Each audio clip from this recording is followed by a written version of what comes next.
Right, everyone. It was clearing my throat, and my guinea pig heard, and they're just acting up over there. All right, anyway, let's see what. Okay, Dr. Puffinstein. Okay. Funny, pretty funny. All right. I'm sorry. All right, let's go check out the markets. So let's just start off with the S&P, the SPY, the S&P 500. It's usually where I like to start when I'm looking for trading ideas. And the S&P is just from a trading point of view doing absolutely nothing. For the last 3 days it's been right in the same range. In the pre-market it's basically unchanged, it's down 9 basis points. Okay, so the S&P 500 pretty quiet. Now what I like to do is go through the various sectors. There's 11 sectors, and sometimes different things are going on in different sectors, and a lot of times people are really focused on the, the quote unquote the sexy stuff, right? AI this, AI that, fat drug this, fat drug that. But a lot of times you can find great ideas in the basic materials sector, the utility sector, real estate, the stuff people don't talk about usually. But let's go through these big sectors first. So the technology sector is the biggest sector. It's kind of going sideways. How do you know how big these sectors are? Well, if you trade SPY, check this out. If you just go up to the, and I say up because they're north of me, but up to Boston to SPY, State Street Global Advisors. They're the ones who run this ETF. So just type in SPY space SSGA, and it'll probably bring you to this ETF fact sheet. And then here we can see the holdings, and we can see the sectors. So financials are the second biggest again. Financials and healthcare keep going back and forth. It's pretty wild. But anyway, so that's tech, kind of sideways. I don't think I really see anything there.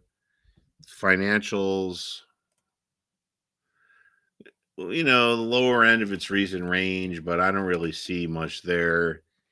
Healthcare sector, I would say a little bit overextended here.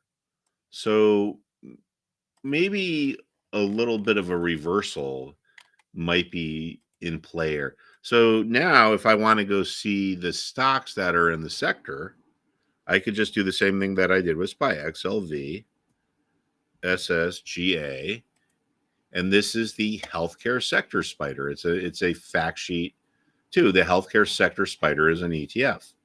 So if we look at the holdings, Eli Lilly is the biggest company now there. United Health was for a long time, and now it's Eli Lilly. Eli Lilly reported numbers today, and the thing absolutely ripped in the morning, but it reversed by the end of the day. So let's see where it closed. Oh, look at that.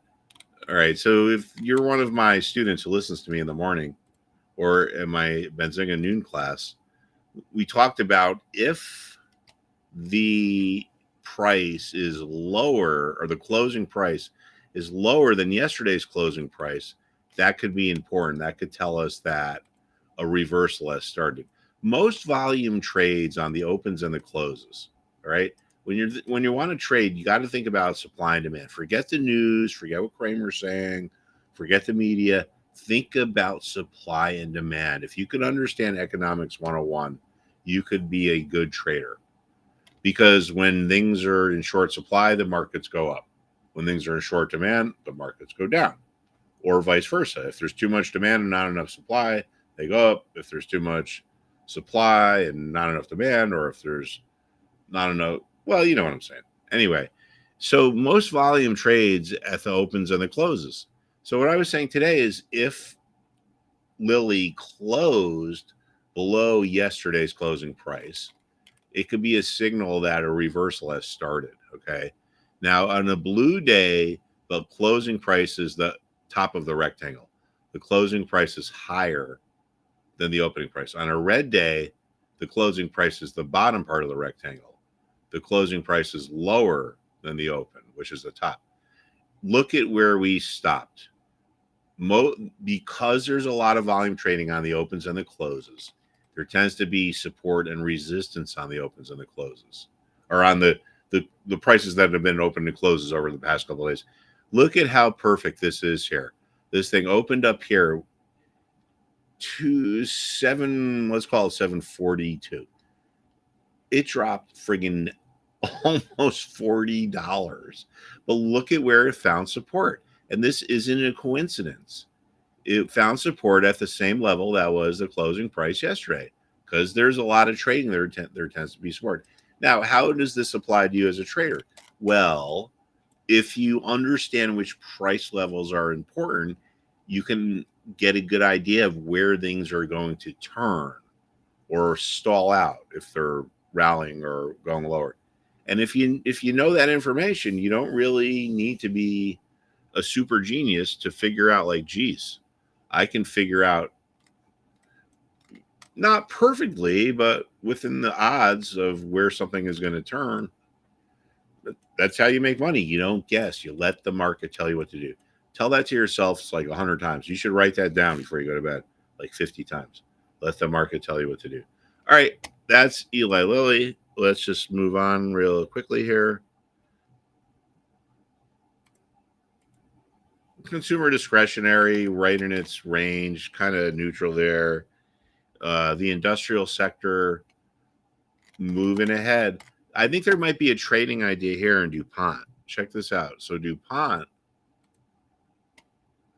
had this huge gap down, trended lower, and now it's moving higher. There's an old saying, it's that gaps refill. And it's not just a wives' tale. It refers to psychology. So, like we just talked about, certain price levels are more important than others. Levels become important because a lot of volume trades at them. DuPont back here, for whatever reason, I guess it was earnings. I mean, I have no idea. But January 23rd, this thing dropped from 74 all the way down to 64. Now, there was no trading in there. One of the main reasons why you get resistance is because you have people who bought who become remorseful when the price goes lower, trying to sell to get out at break even. And you can see that here. What was support here became resistance here. So this is like around 72. There's people who bought back here in September, assuming they still held it, the price went lower, and they're like, oh my gosh, I made a mistake. If it gets back to my price, I'm out. Break even, I'm out. Support can turn into resistance because of buyer's remorse. Now, when you drop through these levels, when you gap down, it doesn't spend enough time there, or a lot of time there, for there to be this big amount of vested interest forming. So there aren't people who bought who are going to be trying to sell on the way back up. So when buyers come into the market, if buyers start to say, gee, that news was bad, but it's not as bad as people first thought, I'm going to go buy, they're going to have a hard time finding people to sell it to them. So they're going to have to be willing to bid a premium. In other words, the last trade was at 67. They come into the market.